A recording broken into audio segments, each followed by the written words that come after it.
bu dee yaa ngi doog a seetaan suñu vidéo bul fàtte abonné liker partager parce que ça nous aide vraiment. waaye day saa seet dof saa ko topp Ousmane Sonko yit lan moo leen dal nekk leen nit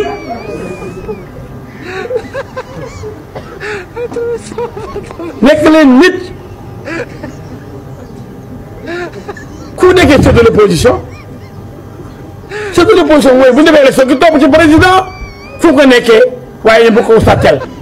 waa ji daal xam naa ne daal am na sëriñ ñëpp koy neexal quoi xam naa ne ñu ko na bëri nañ de ah mais di doy waar mooy bëgg buur rek lay def lañ naan njumanoo sant mun a wele Macky Sall yow yaa bëgg a réhabilité waat parce que Macky duñu la bàyyi def de yow Macky Sall yaa bëgg waxtaan ak waa ay Sonko yi nga xam ni rey rek lañ bëgg ak jël la daggate la morceau comme ni ñu def Samuel Doe Sonko yow lu mu wax ne nee la daggate morceau rey la daggate la morceau di def teg na ci mbedd yi yow Macky Sall yow lu la dal yow yaay wax ak Sonko ak ay nit yu ñëw ay Alioune Tine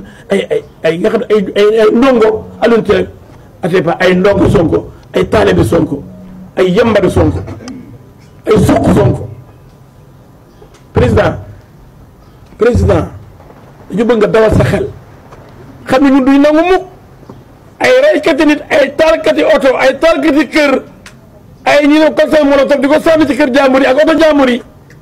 da dagg péage yi autoroute à péage bi da rey nit ñi ne taase oto yi président ñooñu di defar cocktail molotov yi ñooñu nar gatsa mortel combat président ñooñu naan ku dee ndeysaan tey da Saint-Valentin bu ne jigéen ñi yéen ñii yéen ngoog ku dee sa yaay dina juraat ay waay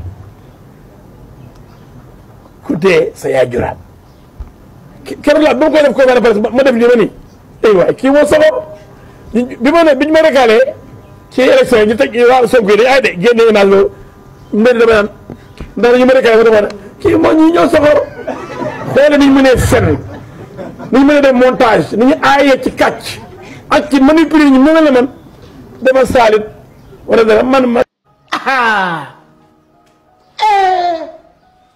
mooy yéen rab ndayam li du réew waay mais doon Sénégal moo metti ndayam dëgg du rombi nopp. bu dee yaa ngi doog a seetaan suñu vidéo bul fàtte abonné liker partager parce que ça nous aide vraiment.